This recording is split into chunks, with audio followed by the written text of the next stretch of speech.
Welcome back to the Rugby Rundown on a Thursday this time. Jan and I decided to wait until after Rassie spouted his wisdoms at the press conference. Otherwise, we'd be talking in a vacuum. And yeah, good value as always. Welcome back, Jan. Morning, welcome, and thank you very much for having me on the show. It's always lucky to chat rugby, and as you know, I enjoy chatting with you, and we have some good insights. Yeah, the first thing that caught my eye was Rassie saying that, yeah, they're not used to playing with bonus points except in the World Cup. I mean, that's absolute nonsense. I think you probably forgot about the Rugby Championship. Shows you how important it is in, in their minds at the moment because the whole competition is built around bonus points and the likes. Just talk to me about that. Yeah, so there's two things at play here. First is Rassie likes shooting at the hip, which is why we love him, because he's honest, he's straight up front. But so sometimes maybe he misses it or he forgets something. The other alternative could be that it's just a language thing. It's a typical lost in translation situation. I would lean towards the latter, is that Rassie wanted to say something and that he's not going to focus on bonus points and tournament standings. He wants to focus game by game. And that makes sense to me, that Rassie first wants to focus on where he's going with the team, that he's building towards the World Cup. Obviously, every game you want to win. And he repeatedly says that. Every time you speak to him, he says, every game we play to win. That's understandable. But is he planning to rotate his team? He admitted he's going to rotate his team. So how does he achieve that? That means if you start focusing on things like bonus points and stuff, that you have to score 5 tries and all sorts of things. I'm sorry, apologies, 4 tries and all that sort of stuff. So the reality is that Rassie wants to stick to his program, his plan, and his master plan of building depth in the squad ahead of the World Cup, making sure that South African rugby is strong past 2031.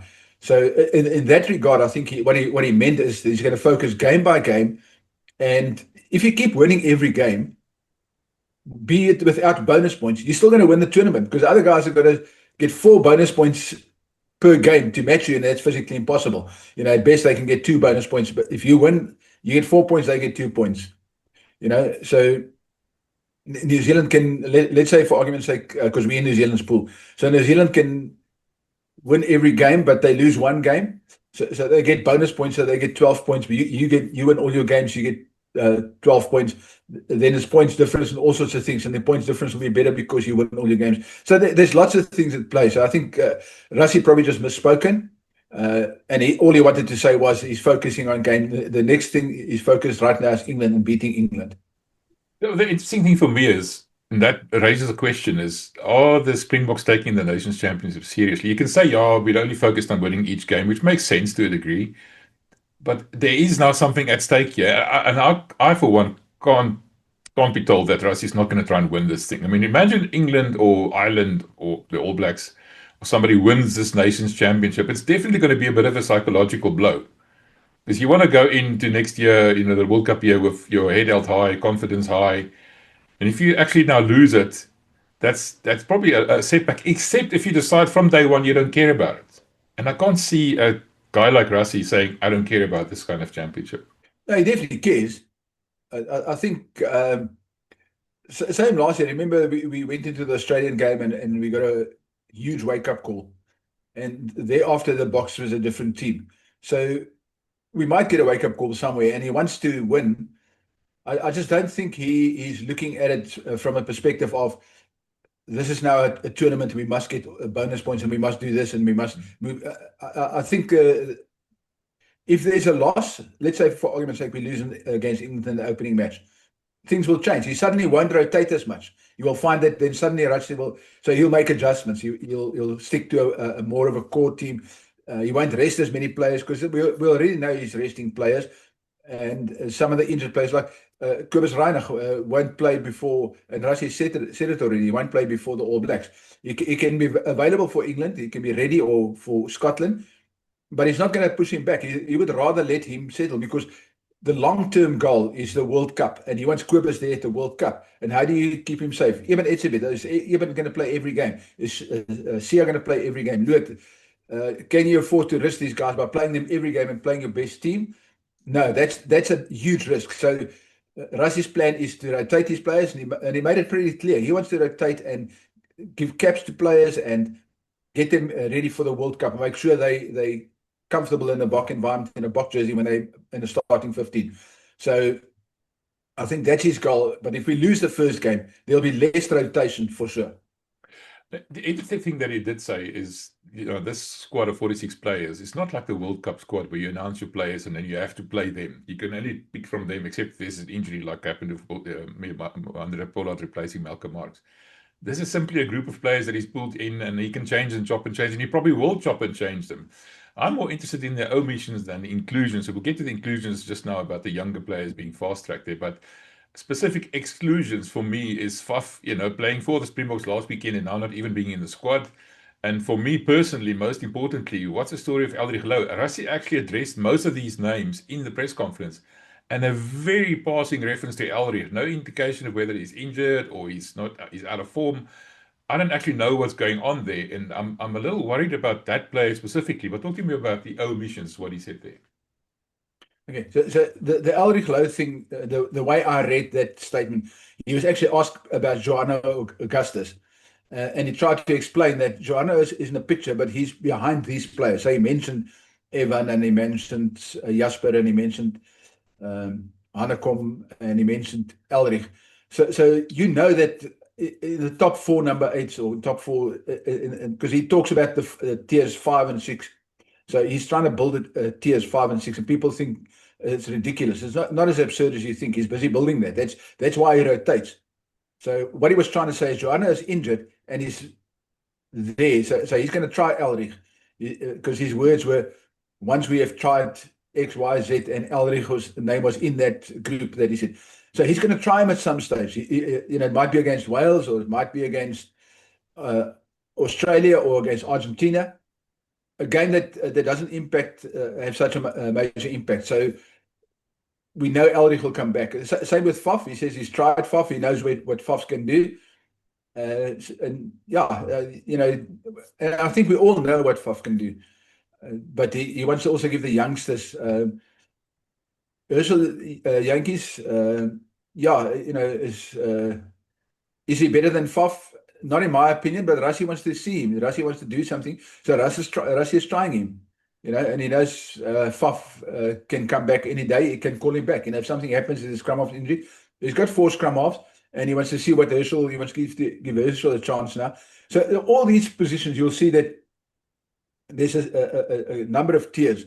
Yeah, it's surprising, and I don't think many people realize that, and they probably think it's a lunacy, but Rassie is busy working where he's got 4 teams, and he's already pretty close to it. Personally, I think his first tier team and his second tier team is pretty close to each other. They're both almost on the same, and we've seen this at World Cups, and then his third team and his fourth team are also off test rugby. And the point I wanted to make is, we can already field 4 teams of test quality. Will they all beat the All Blacks and Australia and England and France? No. But our first 2 teams, and this is where Rassie is going. That's why you have these players. So you have 4 tiers of number 8s, 4 tiers of scrum halves, 5 tiers, 6 tiers. So that sort of depth and that's why all these youngsters are involved. That sort of depth is going to take us through to the World Cup. So we know that after next year's World Cup, the likes of Etzebeth and Kolisi and Louw de Jager and Peter Steff and those guys are all going to retire, because they're going trying to get a 3rd World Cup in a row, which is it's a great ambition. Is it possible? Yes.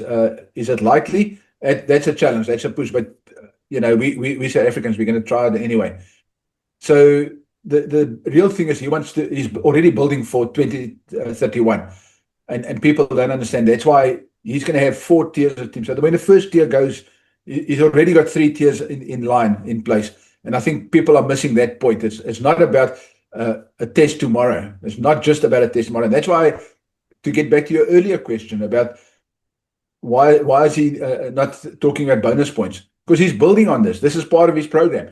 In these tests, he's going to look to win the test and introduce players to test rugby.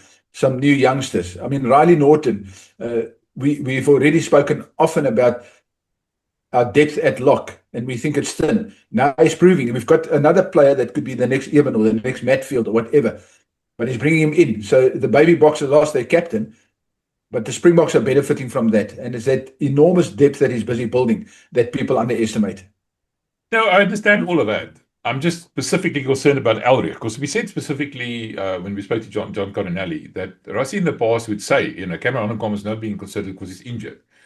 XYZ is not being considered because he's injured or whatever reason.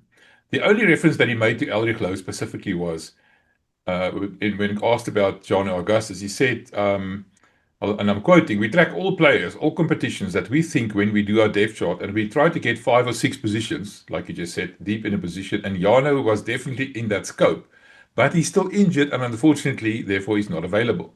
So when we tested Evan Roos and tested Jasper and tested Cameron, and maybe Elrich comes back into the mix and we test him. That's all he said about Elrich. Nothing about he's injured or something, anything. That's what I'm a little bit concerned about. And I'm harping on about this. But like I said, he's an adopted son of this channel. So it feels like my own son wasn't selected for the Springboks. So I want to know what's going on here. And you talk about Rassie being honest. This is not straightforward. This is not that straightforward. There seems, I don't know, what am I missing here?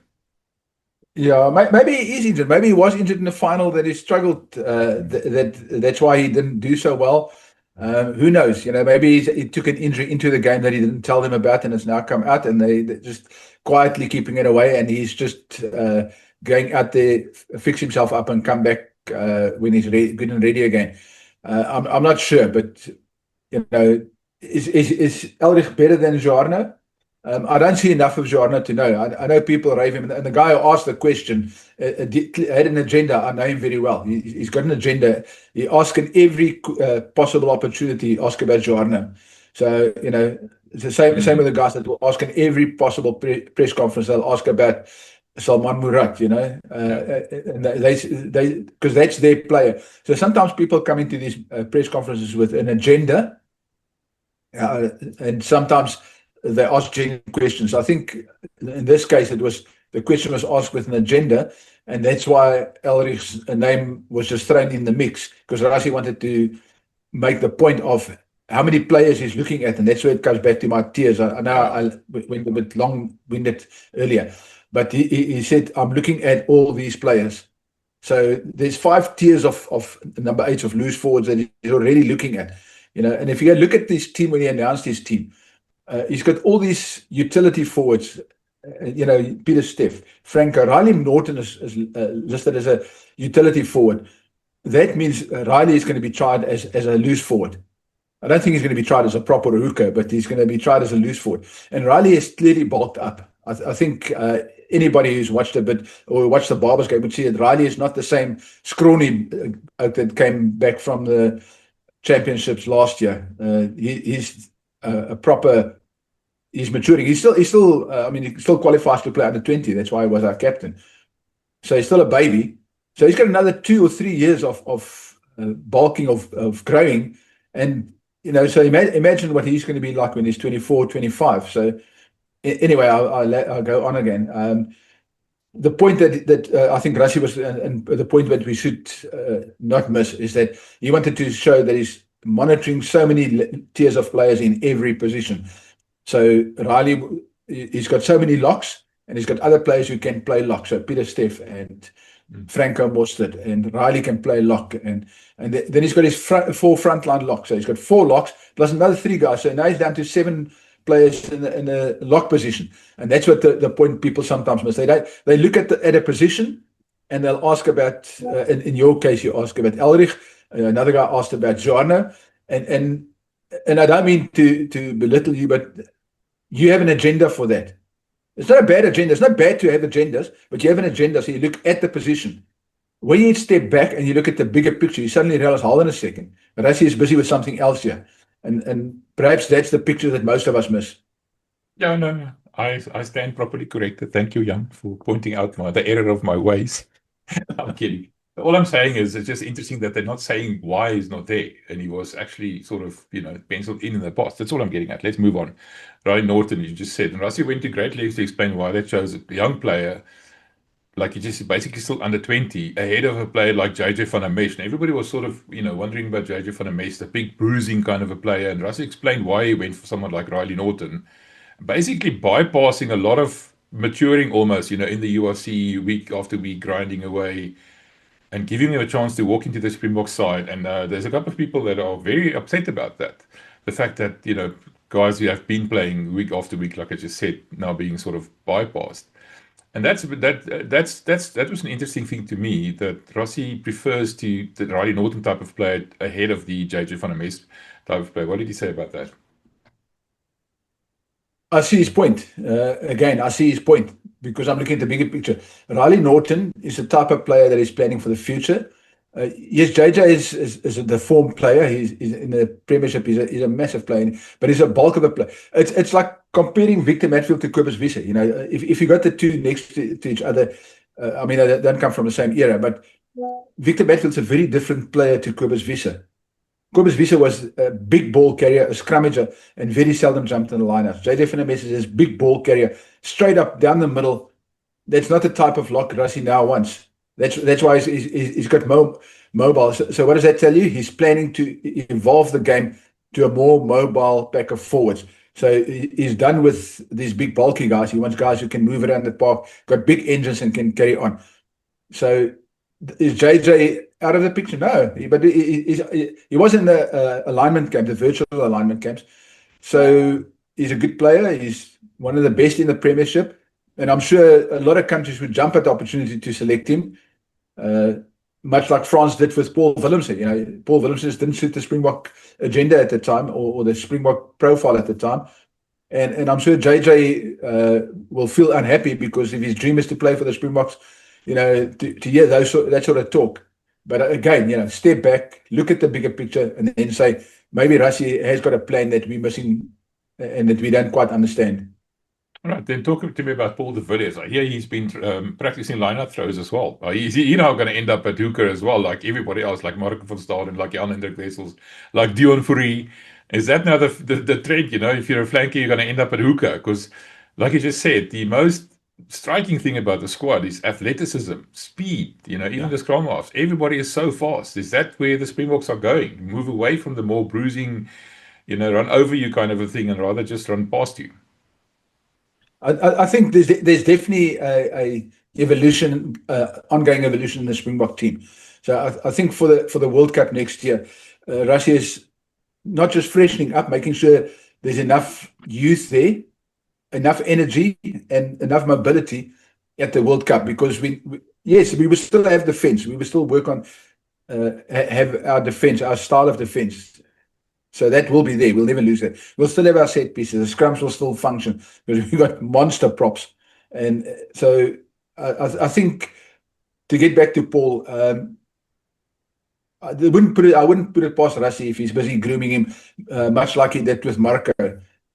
Making sure that if the need be, he doesn't have to call up another hooker. He's got now two loose forwards that can play hooker as well, and work on him. They did the same thing at the World Cup with Marco. The first time we realized that Marco was practicing was when we asked about Malcolm Marx, and Rassie said, no, he's got enough cover, and then he mentioned Marco. That's the first time he let us in on the fact that Marco has been practicing hooker already.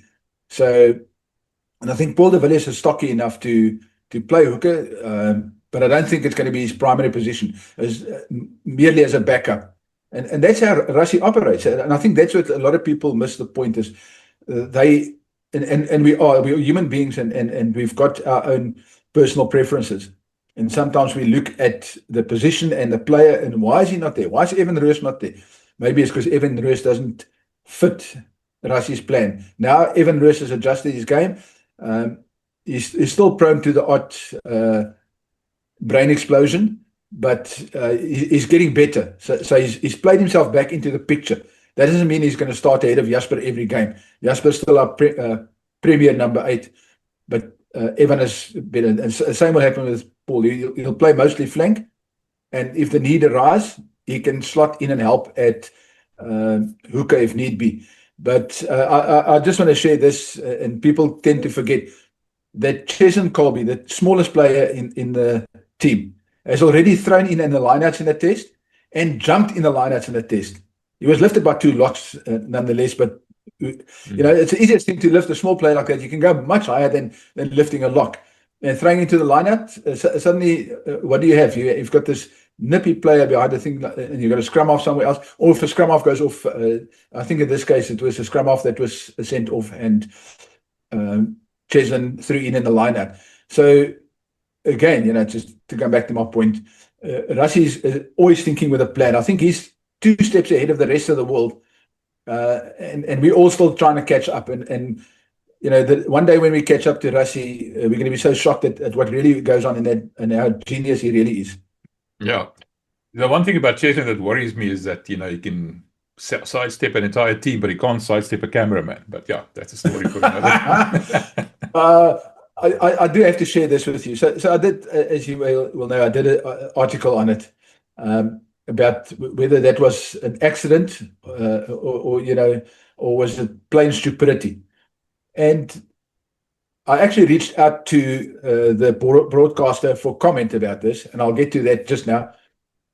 Because World Rugby's law says there's a 5-meter barrier. Those guys are not supposed to be that close to the players, to the playing field. It's not supposed to be. It's, and I know SA Rugby don't want to throw the broadcaster under the bus, but, I'm sure privately there were a couple of interesting calls or emails.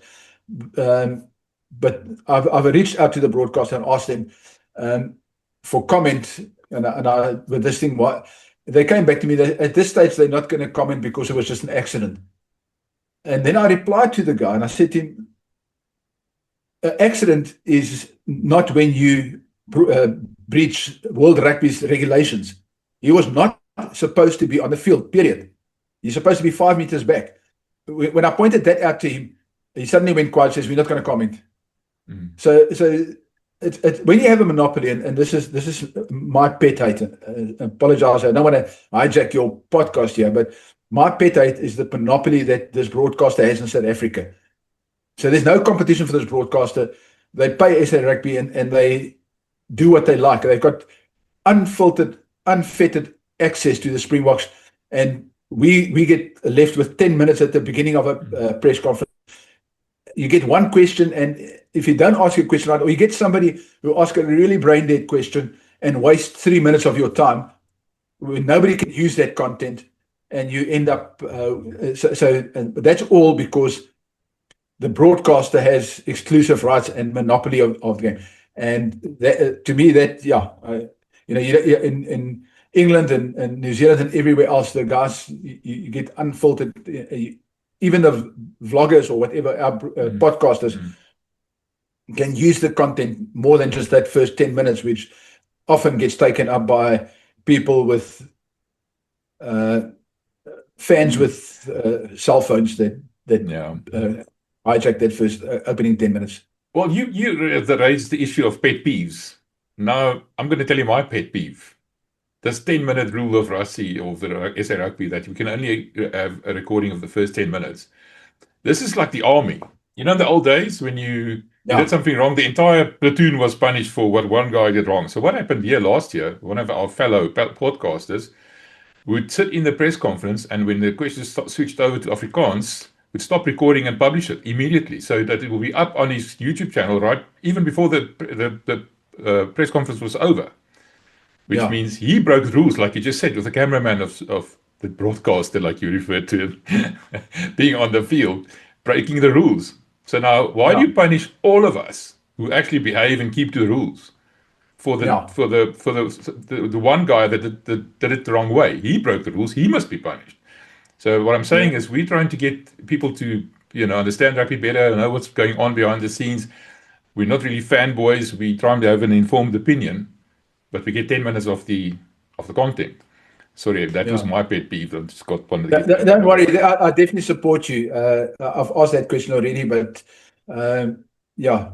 that's besides the point. The reasoning also doesn't make sense to me because, like you say, we get punished because. But a lot of that, apart from the fact that the fans with the cell phones or the fans with the laptops don't stick to the agenda, don't stick to the adhered protocols. That's probably the better word. They don't stick to the protocols. We now get punished, but it also has to do with the broadcaster's exclusivity. They can sit in that's the other thing is, and they can sit in the press conference, the broadcaster, and film everything we ask, and then afterwards they get exclusive one-on-one time with. So we on a lose-lose situation here. But anyway, Yeah. we still get the job done. We still inform our viewers one way or another. We'll inform our viewers. Yeah, you know what, John? I actually just want to say something, in closing. We have such good relationship with the unions, the franchises. We know what's going on there. We can actually give informed opinions about what's really going on, talk to the people behind the scenes without fear of favor. And we can't do that with the most important team in South Africa, the Springboks. It's like behind a veil, it's behind like a curtain, like you just said, and it's not the same overseas. Those teams treat them differently. Yeah, there are some exceptions. Like some of the unions, like I think Wales, are particularly bad at this. But the point is just, I don't like this attitude. But anyway, let's move on. Talking about the bomb squad quickly. We said, the big thing is Kwagga Smith is not available. Now, Kwagga is your ultimate hybrid player. He can actually go play in the back line if he wanted to. And he can cover all the loose forward positions. He might not necessarily be a hooker. But now if you look at a like-for-like replacement in terms of the bomb squad, Paul de Villiers is probably the name that jumps to mind, like we just discussed, but he's more of a flanker slash hooker. I don't think you can cover open blindside or eighth man, for example. That leaves a bit of a gap in terms of the composition of the bomb squad, don't you think? Yeah, I also think Paul doesn't have the skill sets of Kwagga, but there's not many people in this game that has the skill set of Kwagga. At the Lions, they've got JC Pretorius. He's got the same skill set, but he just hasn't come through yet. I also think he's been struggling with injuries for the last couple of years. So I always thought that JC Pretorius will come through and fill that role. So at a push, you can push on his number, but I don't think he's had enough game time this year to warrant a look at that or filling that gap. But that's the closest in terms of skill set, pure skill set, pace, strength, all that stuff. And he's the closest thing we have to Kwagga outside. The other guys have all got different skill sets. So yeah, also I think Russia is going to find another way of dealing with that. You'll probably find that he'll have three flanks there, with one of those flanks being somebody who can play lock. So I have Pieter-Steph du Toit there and move him to lock, and then bring on another. So you have two breakdown specialists or somebody who can play in general. But the interesting thing that I also said, one of the other interesting things was he's not that concerned about scrums anymore, And I think that, it's being proven by the fact that he chose these mobile props, number one, Junu and the likes. Wilco is probably the slowest of them all. And then he's saying that he's not going to really go for penalties. It's more about tiring out your opposition and the likes. But scrums are not that important. It's only important when it wins you a World Cup final. And I'm quoting here. That's an interesting sort of change of emphasis, don't you think? Yeah, I think Russia's also realized if you look at the numbers, we used to have 12 or 15 scrums a match. Very, very seldom do you get near 10 scrums a match. It's like 5 or 6. And if you get, like we've seen in the URC final, if you get a referee that insists that the ball must be played instead of letting the dominant scrum continue and win a penalty, then that value of having that powerful pack and those slow, monstrous props gets diminished. So I think Rassie knows that. So he wants to have the alternate. Again, and people miss the point, is Rassie he's looking beyond just, yes, we've got this. If we know we're going to play, let's say England, we're going to play England. England come with a big scrum, and we know England's got big props, and we know England likes set pieces. So how do you counter that? You counter them at source. So we'll go for the big forwards. Do you play Wales, who like to run all day? Then you play mobile props. So yeah, I think it's just Rassie thinking ahead. But there's definitely less scrums in the game, and that probably might also be a contributing factor. Yeah, that to me was probably the most eye-opening thing they said in that podcast. Like I just said, the fact that he might change the squad after the first test even already. That's interesting. 46 players is a lot of players to have in a squad. But interestingly enough, that's probably because, and Harry referred to it on our podcast the other day, Jake White told us once that on average, your net injury rate per game, players coming back from injury and players going out of injury, you lose on average 1.5 players per match to injury. So, for example, after 3 matches in this Nations Championship, you might have lost 4.5 or 5 players. that already makes a difference. So now the utility side of it becomes even more important. So what are you thinking in terms of the planning ahead for the All Blacks? Because there's a bit of a short break after that. And then we're right into the All Blacks, and also the more interesting thing for me as well is the franchises have to prepare for the All Blacks.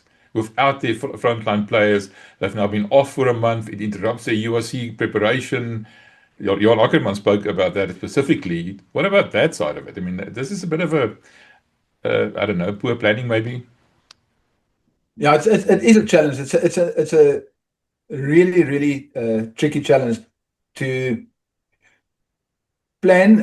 Okay, so let's first take Rassie. I mean, he also mentioned that he's got another 10, 15 players that's on the fringes that are either injured or rested. So he's got 46 players. Add another 15 players. That means it gives you 60 players. We're already at 4 teams deep, you know.